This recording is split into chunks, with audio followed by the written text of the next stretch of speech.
Olá, sou Bruno Fuga, nós estamos aqui no canal do YouTube do Escritório de Advogados, sempre falando um pouco sobre rotina forense para advogados, sobre processo civil, rotina empresarial, direito do trabalho e outros assuntos ligados à gestão do escritório.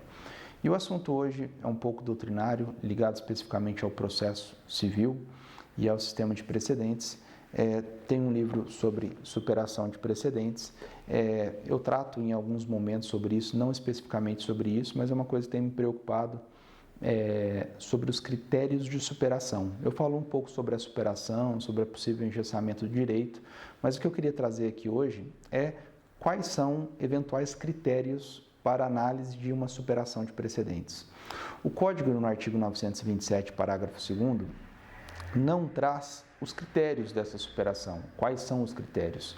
A legislação trabalhista é um pouco mais específica nesse sentido, ela traz algumas hipóteses de segurança jurídica, a CLT é melhor no sentido de trazer de forma positivada os critérios.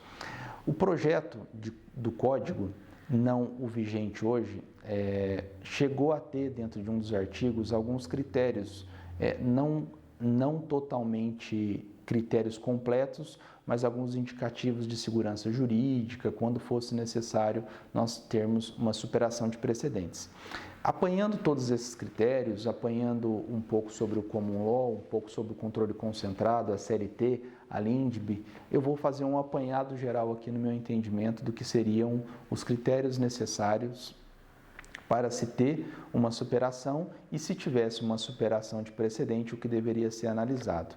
Portanto, eu vou trabalhar alguns tópicos. Nosso intuito nos vídeos aqui do YouTube é sempre ser um pouco objetivo. Esse aqui vai ficar um pouquinho mais extenso, porque eu vou trabalhar sobre todos os temas ligados a se precisa superar e, se precisa, o que deve ser respeitado. A primeira consideração que eu queria fazer é que nós temos a necessidade de segurança jurídica. O precedente serve para isso, é você tratar os casos iguais na medida de suas igualdades e ter uma confiança de que os precedentes vão ser respeitados e não superados a qualquer momento. Mas a segurança jurídica também está ligada ao possível necessidade de superação, porque o mundo não é engessado, as coisas mudam, então a segurança está ligado também à necessidade de superação. Então, primeiro, esse é um critério. Nós precisamos ter segurança, mas para ter segurança nós precisamos entender que às vezes as coisas ou os entendimentos precisam ser superados, não podemos engessar o direito. O Código já trata disso e tem essa previsão. O 927, nos seus parágrafos, já traz a possibilidade de superação. O 489, a LINDB, a CLT, o controle concentrado, já positivou, e esse é o segundo ponto, a possibilidade de superação. Então, nós temos a positivação disso aqui, mas nós não temos, como eu disse, de forma clara quais são os critérios para que se possa, e se for ter, como deve ser feita a superação. Então, eu vou trabalhar alguns institutos, não vou ser exaustivos, apenas vou trazer que esses institutos precisam ser respeitados. O primeiro, o próprio Código já traz o 927, é que precisa ser precedida de audiência pública. Então, não podemos ter superações escondidas em rodapé, o Common Law já fazia. Nós não podemos ter, por exemplo, overruling implícito. Se tivermos uma superação, ela deve ser precedida de audiência pública, com participação de interessados para que possa influenciar na decisão judicial de forma pública, de forma a dar participação e diálogo e contraditório para que eventuais interessados possam participar. Então, já trago dois critérios. Primeiro é ter audiência pública e o segundo é a ampla participação de eventuais interessados. Obviamente, o 489 tem essa preocupação, é que a superação precisa ser fundamentada. Nós precisamos de um grande ônus argumentativo para o julgador, porque ele vai estar descolando de um precedente que até então era aplicado, dando uma nova interpretação, uma nova aplicação, e nós precisamos, obviamente, de uma boa fundamentação para isso. Essa fundamentação ou essa superação deve estar ligada também a eventuais inconsistências de explicações de outros julgadores. Por exemplo, o precedente até então aplicado estava sendo aplicado de forma inconsistente por outros tribunais. Tribunal de um estado aplicando de forma incorreta, o outro julgador aplicando de forma incorreta, outros julgadores desrespeitando os precedentes, porque ele passa a ter uma não congruência social, uma não aplicação social do precedente. Logo, surge uma necessidade de superar esse precedente, tá?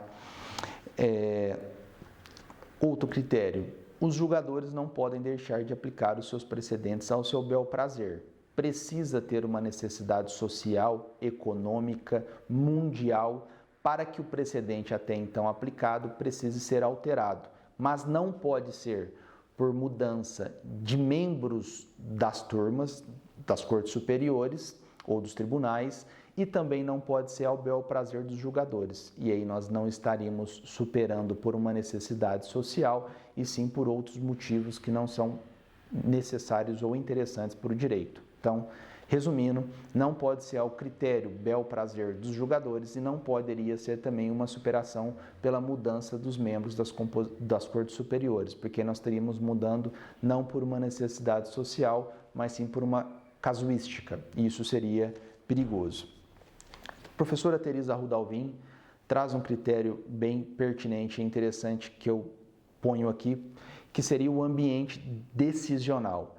E na ótica de necessidade de superação, isso deveria ser analisado, que, por exemplo, numa visão do direito de família, por exemplo, o ambiente decisional lá comporta maiores alterações e uma velocidade maior de alterações da sociedade, de valores, modificações éticas e conceitos morais, que poderia ter uma velocidade melhor e maiores superações de entendimentos pelas mudanças da sociedade. Comportaria, portanto, uma superação ou mais superações de entendimentos. O ambiente é menos rígido. Mas o ambiente de superação, por exemplo, do direito tributário é mais rígido. E aí o ambiente decisional de análise dessa superação deveria ser analisado para saber se é pertinente ou não essa superação, tá? Se o precedente estiver sendo fonte de injustiças, por exemplo, ele deve ser analisado, porque de repente essa evolução social traz um novo conceito que, se aplicado pela ótica antiga, o precedente traria injustiça. Isso também seria um critério de necessidade de superação de precedentes. A CLT, por exemplo, vai trazer, e o projeto do Código trazia, que a superação pode ser necessária, e eu já comentei sobre isso, quando nós temos alteração do quadro econômico, político, social ou cultural. Por exemplo, nós estamos, e esse vídeo é gravado em tempos de pandemia, se você tem uma alteração do quadro econômico, precedentes que às vezes eram aplicados um ano retrasado não podem ser aplicados hoje porque o quadro econômico mudou. Logo, nós precisamos ter uma melhor atualização da forma de julgar e interpretar dentro desse contexto econômico, tá? A LINDB traz no artigo 20 ao 24 uma importante alteração desde 2018, que é analisar, por exemplo, quais são as consequências jurídicas dessa superação. Se for superado, quais são as consequências jurídicas, econômicas, social, cultural? Então, o julgador precisa, desde essa alteração dos artigos 20 ao 24, analisar qual que é a consequência jurídica do efeito da decisão. E olha que interessante, às vezes, então, o julgador pode ter que fazer cálculos de custos e benefícios. Tem uma visão muito crítica sobre isso, sobre esse julgador que faz cálculos de custos e benefícios, mas eu estou trazendo os critérios aqui, não propriamente fazendo uma análise crítica de todos eles. Então, é importante a gente dar uma olhada na LINDB, nesse artigo 20 ao 24, porque a lei positivamente traz isso, tá? Já trabalhei no nosso canal aqui que o julgamento pode ter a mudança de efeitos. Então, por exemplo, essa superação no artigo 27, parágrafo 3º e também no controle concentrado, ela vai falar que os efeitos da superação podem ser somente prospectivos, por exemplo, e não retroativos, que seria a regra. E esse é um outro critério. o julgador ou o julgamento de eventual superação deve ter uma análise bifásica. O que é isso? É julgar a necessidade de superação e, julgada a necessidade de superação, deve ter uma segunda fase, um segundo momento, com uma outra fundamentação de analisar se terá a mudança de efeito. Por mais que o efeito retroativo possa ser a regra, ele precisa ter e ser julgado nessa análise bifásica, ou seja, nesse segundo momento, que pode ser retroativo, prospectivo ou, como a Lindbe fala, ter uma fase de transição, tá bom? O advogado, e aí eu vou seguindo nesses critérios, deve ter uma ampla participação nos debates também. Dentro do meu livro de superação eu falo que o artigo 1030, inciso 1º, traz ali o que eu posso chamar de um possível engessamento do direito, porque o advogado perde peças recursais para questionar de uma maneira argumentativa eventual superação. Então, um dos critérios é que o advogado deve ter plena participação, peças argumentativas para impor os argumentos de uma eventual ou não necessidade de superação de precedentes, tá? Indo para o nosso final aqui, é que é possível, não que é um critério, mas que seja possível ter decisões de alertas, de sinalizações de eventual superação. Então, por exemplo, isso não seria propriamente a superação, mas decisões de sinalizações poderiam ser dadas previamente, né? Por exemplo, um tribunal falar, me parece que esse precedente precisa ser superado numa nova análise cultural, econômica. Essas sinalizações poderiam ser fundamentos para justificar eventual superação, tá? Então, esse seria um outro critério de análise. Um outro critério que eu acho mais interessante é a ressalva de entendimento. Vejam bem, isso não é a superação, e talvez de tudo isso eu acho um dos temas mais interessantes, que é a ressalva de entendimento.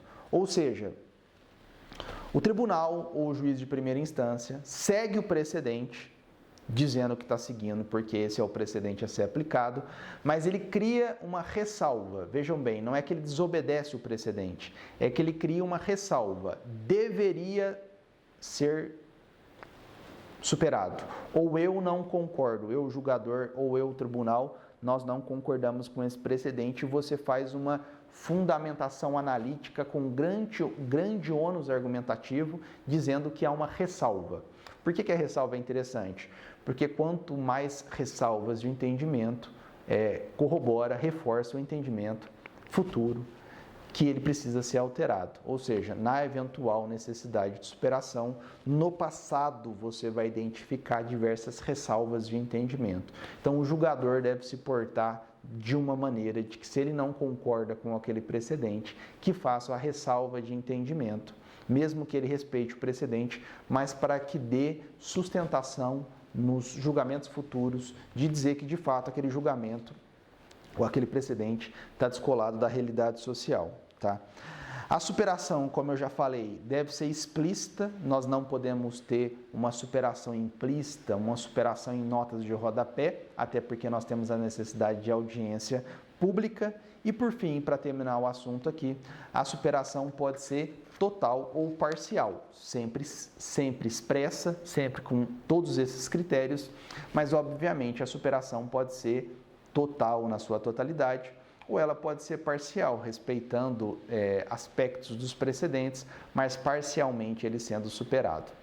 O tema é longo, o tema tem diversos institutos ligados ao processo como um todo, no controle concentrado, na CLT, na lei de introdução, no processo civil.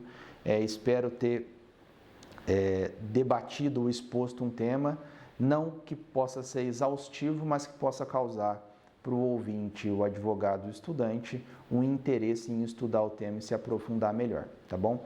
Esse é o nosso objetivo aqui no canal, sempre trazer processo civil ligado à rotina forense, ligado sobre o tema. Nos acompanhem, sigam nossos vídeos. Um abraço para todos.